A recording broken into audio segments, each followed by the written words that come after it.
In this video we're going to demonstrate how you can write client-side JavaScript code to total the data in a column in a list control. So you can see here we have a list control that is displaying some static data, and we have a quantity column that's got some data over here, and then in the list footer we're displaying the grand total of the column. So let's go now and see how we did this with the client-side calculation. So first of all, we'll go to our list definition here. We can see it's a static data, and there's the quantity column as one of the columns in the static data. Then you can see that in the list we've turned on the list footer, and we've specified some footer text with a span with an ID of message. So we're going to be writing the value, the total, into this span.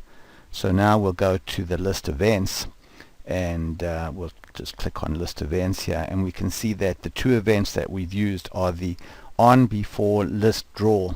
And what we've done in the onBefore list draw is we've set a variable called underbar total. So this is just a variable that we just made up, and we've put it inside the list object itself. So in this particular case here, when this event is firing, this context refers to the list object itself.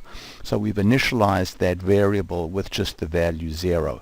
Then in the onItemDraw event, and this event fires as each row in the list is drawn, what we're going to do is take the value in the data.quantity column. So you can see here in the description we're told that the data for the current row is passed inside the data object. So data.quantity is the value in the quantity column for the current row that is being drawn.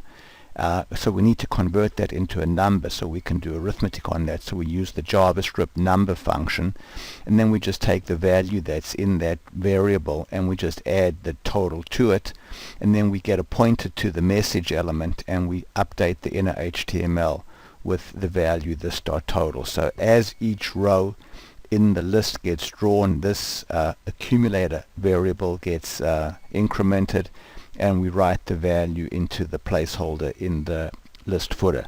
So the actual code to compute the total, you can see, is extremely simple. And there we have it. There's the total, and this is adding up all of the rows in the list as the list is being rendered.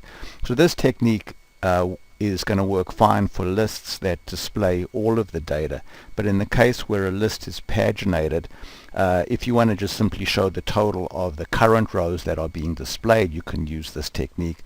But if you want to show the grand total of all of the rows in the current query, then you'll need to use a server-side event. Thanks very much for watching.